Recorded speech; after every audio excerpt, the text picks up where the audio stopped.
Welcome to Los Gallitos Podcast. I'm your host, Pacho de Luna. Today we are celebrating Women's History Month. With that, we have the Assistant Athletic Director from St. Mary's University, Kristina Kish. How are you doing today? I'm doing good. Thanks for having me. No, thank you for coming. I know we've met for the last few, maybe month or two, and in that time, I can tell you're a very, very busy woman, and that's why we have you here today because you are a female in such a manly sport. I could say athletics is one where you see a lot of men driving athletic directors. It's usually like a male figure. Yeah. And I'm excited to have you. When I met you, I was like, well, wow, okay, powerful woman. And if you can just tell me a little bit about yourself, and we'll go from there. Yeah. So Kristina Kish. I'm currently the Assistant Athletic Director at St. Mary's, and I'm also our Senior Women's Administrator, which means I'm the highest ranking female in our department. I help with our leadership team and everything there. I help Rob and everything there with our NCAA staff, and I also manage our business operations and stuff. I grew up playing sports, love sports, always want to be around sports. Worked for a little bit of a professional team for a while. It was great and everything, but I really wanted to go back to college athletics and kind of give back to the kids and kind of give a better experience than what I had, kind of. Didn't have a great experience, and I wanted to be able to give that back to the kids and how I can make that better for them and also make the department better. That's great. I know being with you last week and the week before, a couple of events, I know you work really hand in hand with the girls from volleyball. Yes. You know, you work with the guys from basketball as well, but how do you manage that role? How do you hold yourself as being one of the highest females with authority, but at the same time be able to relate to the players and at the same time relating to them, talking to them, but to keep them motivated, saying, hey, you know, this could be you one day, or keeping that mentality. I don't know. How do you do that? I think being at a Division II, I kind of have a closer connection with some of the kids. We only have like 250-ish kids, so it's a lot smaller than some of the D1s. So I have that time and that chance to be able to connect with the kids. I travel with a bunch of the teams throughout the year, so I can have more of a personal connection with the coaches and the players, get to know them. I have an open door policy if anyone ever needs anything, needs to talk to someone, doesn't feel comfortable talking to maybe a male coach, because we do have some male coaches of our female sports. I'm always there for them. I always kind of try to reach out as well, check in with teams. I help with our student athlete advisory committee as well, so I try to kind of just be that bridge for the students, whatever they need, and be able to support them. I always try to get them in if they need internships, if they really like sports. How can we get them in? Can they come in and just watch how we do stuff? How can we help them propel themselves for life after sports? It's nice. So as you were growing into this role, as you said, you had multiple before you got into the assistant AD here at St. Mary's University. Was there a particular woman or particular female that you kind of looked at and said, man, she's cool, or if I was a little bit like her? Who was that, and what did you learn from her? Have you met her? Or? Yes. So at my previous role, I worked with the Houston Dynamo for a little while. I was an analyst. And at the time that I worked there, we had our chief revenue officer. Her name was Diana, and I loved her. She was great. She kind of was that woman in leadership that I aspired to be, and kind of made me be like, I want to be her. She was a great chief revenue officer. She was a great person, just getting to know her and everything. So I think she definitely kind of sparked my interest in wanting to kind of be in higher leadership within kind of whether it's a college or a professional team or anything like that. And how do you find yourself now talking to the players? Like you said, you travel with them, and I'm sure some of these players is the first time traveling, or they're excited to be there. How do you manage that? How do you manage to run your life the way you do? Very busy, you told me the other day. Yes. And then still able to connect with the players as they're traveling. And I'm sure sometimes while they're traveling, they're having difficulties. What are your encounters there? Or how do you manage that? I think I really try to relate to them. Being someone that has played sports in college, has been a student, I've been there, so I try to use a lot of my experiences to relate with them, to try to walk them through things, talk them through things. I know obviously I haven't been through everything, so stuff can come up that they need help with that I've never done before, but I'm willing to be that personable person to help them, get to know them, not just be like, oh, you're good, keep moving on. I have so many times that I just stop them in the middle of campus when I'm walking by and we just talk, we catch up. I'm always like, how are you doing? It's more than just I oversee the coaches and I help with that stuff. I want to be there for them. I want to support them. I want to hurt when they hurt. I want to be happy and congratulate them when we're happy. I want to be more than just that person that's there watching. I want to be part of the team all the time. That's very nice.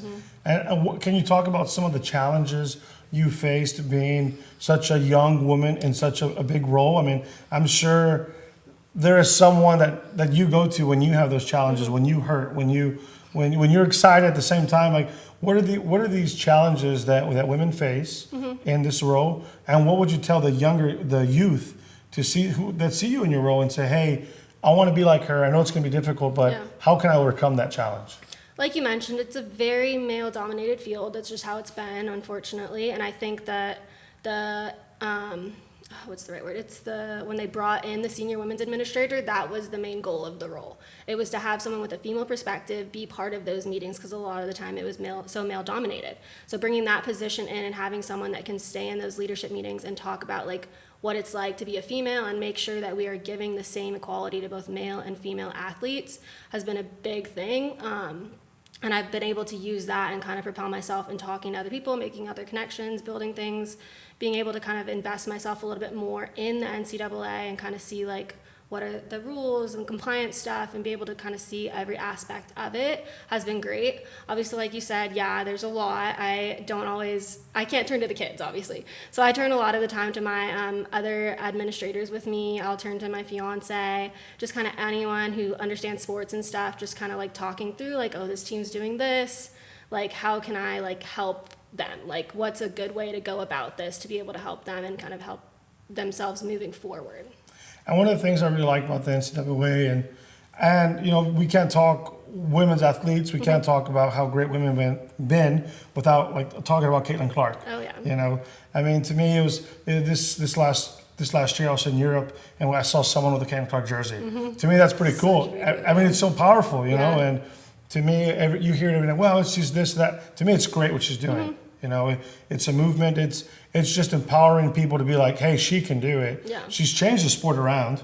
You know, and to me, I like when I met you, I was like, man, here's another version of a Caitlin Clark who's coming to St. Mary's and just rocking it. Yeah, and obviously I'm young, and people kind of probably look down on that, but I like to kind of like show what I can do and like show my worth. And I think when I got hired here, everyone's like, okay, like this position's been vacant, it's gone back and forth, different people, like, can this girl do it? And I'm like, I'll prove myself. Like, that's fine. I don't care. Like, I'll show you what I can do. And then you'll be like, wow, like, good job. Like, keep going. And that's kind of just how it is when you're young like this and you're a female working in sports. You just have to prove yourself. And then from there, you kind of start getting a rep. And then people know and understand and trust you. So it's just kind of like Caitlin. Like, as she began playing and kept playing, like, people started seeing what she can do and kind of trusting her and watching her. And it turned the tides for all of, I want to say, women's sports, just watching in general on TVs. It's up to numbers. Yeah. It's been great just kind of propelling us forward. All of the new emerging sports that are coming for women's teams have been great as well. And it's just amazing, like how one person can just, the tidal wave. I mean, I don't know the stats on it, but what her jersey sales did, you know, selling some more of the male sports. And people are like, wow, you know what I mean? But to me, it shouldn't be a wow. It should be like, hey, hello, you know? Yeah, obviously it wasn't like that, so it is like a hello, like I'm and it's exciting. It is exciting. One of the things that you just reminded me when you were saying, like, you know, being in women's sports, how tough it is.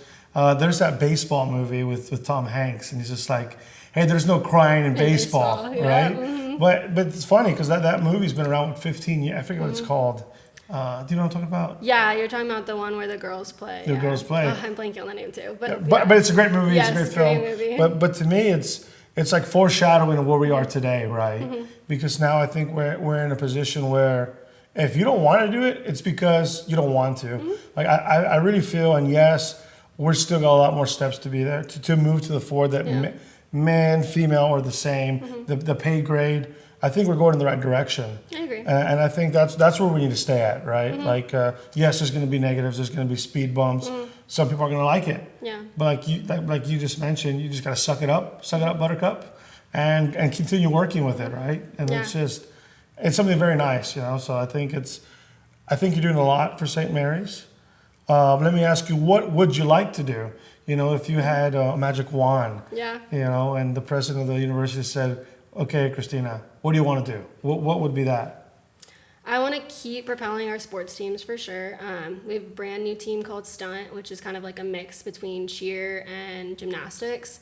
So I want to be able to propel them and be able to kind of give the same level playing field to everyone. I think we're doing a really good job at it. We've hired a lot of great coaches. We are building our teams. We actually have more female teams than male teams currently, which I think is awesome. And just being able to keep propelling those teams and those coaches to get like what they can do, because I know that they can all make NCAA regionals. I know they can make the NCAA finals. Like being able to just give them what they need to reach that point, to feel good about themselves, to feel good about like after sports that they're educated, they're ready to go out into the workforce, they're ready to kind of conquer what they want to do next. You know, I'm glad you brought that up. Of just, it's not just about sports. You know, I think last week we met with the president of the university, and that was one of his big messages. Yeah. You know, you come to St. Mary's University not just for the sports, but for the education. Yeah. Right. Because there's life beyond sports. You know, and I was reviewing some stuff last week, and it was saying where so many athletes, you know, they go to college, they're these amazing athletes. Then after college, what's left? Yeah. You know, what's next? Only so many go pro. I mean, the numbers are very slim compared to high school to college. It's a larger percentage, but definitely college to professional, it's tinier. So it's what can we do for them? I think we do a really good job. We actually have an event called Life After Sports where they get to meet people who played sports and are currently doing other roles to see kind of what interests them. I've had talks with a couple of them, just kind of like, what interests you? What can we do? Hey, you like marketing? Go talk to our marketing director. Hey, you like business? Come into my office. I'll kind of show you what it's like. It doesn't necessarily have to be about sports, but just kind of what can you do after sports that's going to keep you going in life, for sure, especially if you can't play anymore afterwards. And I think one of the biggest things that sports does for students is that working together, that team attitude, teamwork, yeah. that it goes such a long way. I mean, how many jobs are people in right now that it's just, you know, you're in your silo, not doing nothing? Yeah, it definitely helps with, I would say, teamwork, leadership, because you have to step up on being on a team. I think time management's a big one, too, that people don't realize. Like, balancing school and a sport at the same time and trying to get sleep and eat and everything, like, you learn a lot about managing your day and when you need to hustle and when you can relax a little bit, for sure. Or how about managing being recently engaged in your life? And yes, it's a lot managing right now, but I'm actually getting my MBA as well. So managing work, MBA, planning a wedding, a little bit of everything right now, but it's great and I wouldn't trade it for the world. Nice. What's your favorite sport? Okay, if I can ask you. It's a little bit. What's your favorite sport? What do you enjoy now? I mean, in college, it was softball, correct? Yeah, I played softball in college. I still love watching softball. Just love the fast-paced game, watching people play. I really miss it a lot of the time watching it. I got really into soccer when I worked with the Houston Dynamo, so I'm definitely understanding more of the terminology. I had a GA who was a soccer student. I have another GA who's a soccer student, so I'm understanding soccer a lot more, and it's becoming a cool game for me to watch as well. Okay. Yeah. So you would have to say your top sport at St. Mary's to watch is soccer or volleyball? Oh, volleyball's a good one too, because I got really into it this past year with the girls. Honestly, probably volleyball right now. Okay. Yeah, I love watching softball and everything, but I've watched so much, so I would definitely say volleyball. Okay. Right now, yeah.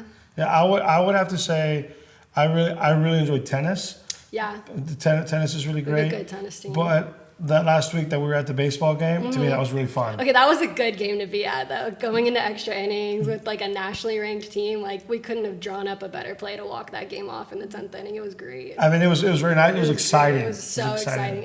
And to me, softball's a little faster paced, so I think that's why I enjoy softball a little bit more sometimes. So to you, exactly, and that was a perfect game. It's a perfect example for something like moments like that. Do you just stop back and capture like, wow, look, this is a program that I'm helping lead. Like this is a program that I'm a big part of. I mean, I think I would say this even if you weren't here. If you weren't there when we got there, I think there'd be a little bit more chaos, little things that weren't going in the right direction. I mean, how do you feel in those moments, or how do you take it in and keep going? Definitely proud, like not even proud of our workers, but proud of the kids for being able to do stuff like that. They were down, obviously, just in this scenario, like being able to come together as a team and have one common goal and like get to that point and be able to reach that. I think you have to take every game by itself. You can't worry about the next one. You just have to worry about the moment you're in. So it makes me really proud watching the kids do that. It makes me proud when I see our teams go to our Lone Star Conference championships, when I see them win games, when I see them go on to regionals, when I even see them excel in the classroom. classroom. I think I'm just proud to be a part of the journey and be able to say like, wow, I know that person, or I've helped that person and stuff like that. Oh, that's great. And what do your parents feel? Because where are you from? I'm from Arizona, a town Okay. called Tucson, yeah. Tucson, Arizona. Tucson, Arizona, yeah. Are your parents living there? They live here, or? They live there right now, but they're actually moving to Utah currently. So I'm going to learn how to ski and snowboard and see what I can do over there when I go on vacation. Well, there you go. Yeah. And how did they feel? How did they feel that, hey, their daughter, oldest daughter, I think you mentioned, Yes, right? How do they feel of their oldest daughter moving to a state? It's not too close away. It's a bit of ways, and coming into a male-dominant sport. Does there like those one-on-ones your dad talks to, those one-on-ones your mom talks to? What are those conversations like? Definitely talked to my mom a lot about it. She was a big CFO for a couple companies. Oh, wow. So she's moving to be a new VP CFO of another company right now. So I always looked up to her as well, just kind of being in that leadership role. And we both had a businessy, like analytical background. So I come to her with like a lot of things being like, how would you handle a situation like this? And she's very proud of me. I know that, like being able to see what I've done. I moved here for college and I haven't gone back since. So I think that she's proud that I've been able to kind of, honestly, my life after sports, because I know sports was a lot of my life. They went to all my games and everything, but what I've been able to do past college and past sports, I think they've been really proud of that, and where I've been able to take myself, and then I keep pushing myself because I want to be an athletic director someday. I want to get to that point, so I want to keep bettering myself. Obviously, everyone makes mistakes, so how can I get better from those mistakes and move forward and keep kind of rising up? That's great. So there's two things I heard there that kind of gets me excited is, one, the support of your mom, right? To be a CFO in any company is very difficult. Yes. To be a female CFO, is another challenge, right? And and how is that? Do you have that, I guess you could say, that hotline you can call? Hey, mom. Yeah, it's great. I think I get my work ethic from her, and so I'm used to seeing her work all the time, and now she's seeing me work all the time. So Nice. it's been like a little switch because she's had some more time off than what I'm actually putting in. But it's great to have that type of person to understand not just like obviously sports, they're into sports, but that leadership aspect of it and how to handle situations maybe with coworkers or coaches in some sort, and maybe specifically my side with business operations. I kind of float ideas to her like, hey, do you think this is a good idea to run our checks this way, or is it a good idea to kind of account for stuff this way? And so I think that's been really helpful in my journey at St. Mary's to kind of give me a all around kind of understanding of those business operations, because you do have to know that when you're going to be an athletic director someday. So it's been nice to kind of have that. And that was my next topic is, so you're not satisfied just as the assistant athletic director. I mean, don't get me wrong, it's a great accomplishment at such an age. So it sounds like there's more to come. Yeah, of course. Obviously satisfied now, love my job, love what I'm doing, but eventually my end goal is definitely being an athletic director. Okay, and I know you said you love the college. Would you want to just stay in college? Would you go professional one day, or tell me where do you see yourself? I liked my professional role right out of college. It was good, but I think my connection with the students and what I'm able to do and help them with definitely drives me to want to stay in college athletics. I think it's great helping sports teams and professional teams get to where they need to be, but I like having those connections with the students and being able to kind of give more than just, hey, let's bring people to the stadium and put butts in seats and make money. I want to be like, hey, let's help this kid. Like, what can we do for this one specifically? Housing, what are we doing about financial aid, stuff like that. Oh, so you like the headaches? I do, unfortunately, yeah. It's a weird way to put it, but I do like the headaches. I do like being able to help them do their journey, yeah. That's great. So another thing I wanted to ask you was, hopefully we're gonna be able to send this out and push this out through San Antonio, through the college campuses as well. What would you tell that young college student or that young person looking at you right now on this podcast of, hey, I'm a young woman, maybe it's not sports, maybe it's engineering, maybe it's whatever they want to become, the manager of a convenience store, the manager of a Walmart, HB, they want to be something bigger than what they are. What would you tell them? What's the mentality you would say? What's your message to them? I think my message would be hard work for sure. Like, I knew in my 20s and everything, I'm going to have my head down, I'm going to get my work done. And I think that if you prove yourself to more people, you build more relationships, and you have to not be afraid to reach out to those people. I've come across that a lot where I'm like, hey, like, reach out to me if you need something, if you need a reference, if you need someone to walk you through something. Like, don't be afraid that you're going to bother someone. You need to be able to build those relationships, reach out to people, even if it's someone new. Reach out to them on LinkedIn, reach out to them on some type of social media platform. If you want to get somewhere, you need those relationships, because at the end of the day, those are going to help propel you moving forward through your career. Yeah, and I like that you said that, because sometimes you have to ask. Like, everybody got somewhere asking, right? No one was born knowing. No one was born with all the connections. You know, you wake up and then, hey, you're there. You know, even someone who's well connected still needs to ask questions. Correct, yeah. Right? It helped me even get into this role, just knowing some people that knew my boss, who knew the AD. Like, yeah, they told me he was a great guy. They said it's a good position. I was able to kind of connect with them to see what it's about, and then be like, yeah, I want to do that. Like, let me go apply for that and see if I can get it. So, I mean, the connections are everywhere. It helps you get in. It helps you with great references. And, so the excuse of, oh, I'm just a girl, they don't like me, or I'm just a girl, so that doesn't fly with you. No, it doesn't fly, no. And I specifically love helping the women get to where they need to be. I'm a part of a couple mentorship groups where... Oh, tell me about that. Yeah, so I have one where I'm the mentee, and my mentor is actually an athletic director of a school up north. So it's great kind of picking her brain for stuff as well, being a woman in sports. And then there's another one where I'm actually part of called Wishing, which we help high school and college-aged girls and their path in sports. Yeah. All from you, so not just college, but from high school as well. Yes, we actually started it with high school girls. We've Nice. kind of roped in some college girls as well, so that's been great, yeah. So tell us a little bit about Wish. How does it work? Yeah, so a good friend, Kristina Kish, started the nonprofit, I want to say a year or two ago. She kind of reached out to everyone on her platform, and she was like, hey, like, I'm interested in kind of getting everyone together, because I agreed with her. We didn't necessarily have people that we could get to like help us through the journey. I think that was even a struggle I had going through my college days, is I didn't have one person that was just like, let me show you what it's like being a woman in sport, and let me kind of help you along that way. So we really wanted to get a bunch of girls together all through the United States, professional, college, any type of sports, and we wanted to put everyone together and be like, how can we help our local communities? How can we help our local high schoolers, especially the underserved populations?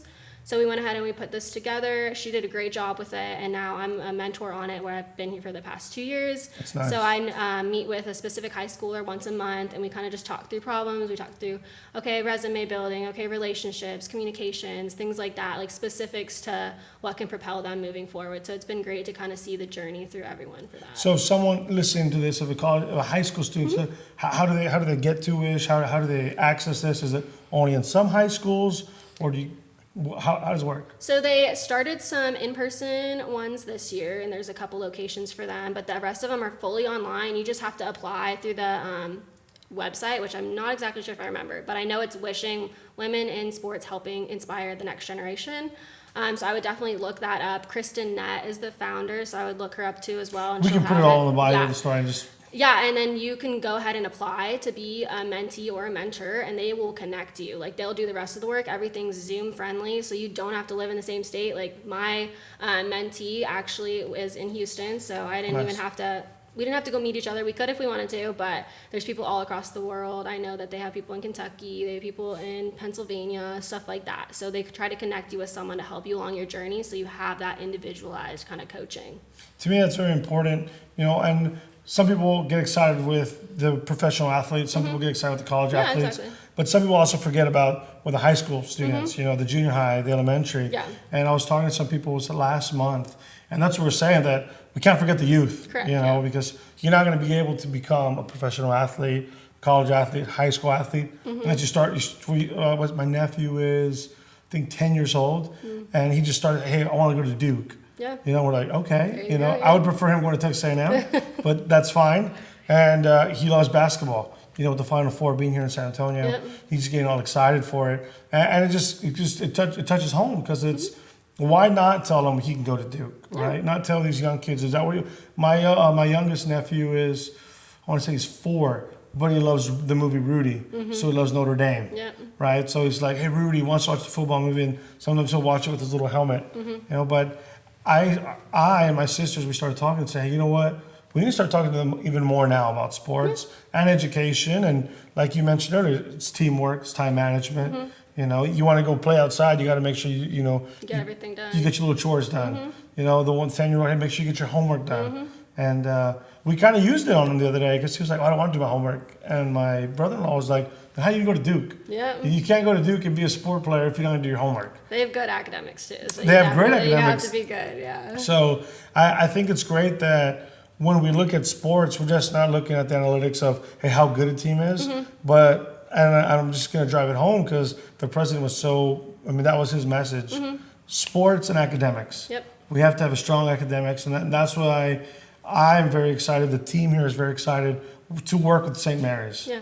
Because it's just not worried about sports. Just like you mentioned, it's not worried about just get those seats and those buckets of those chairs. That's not the end goal.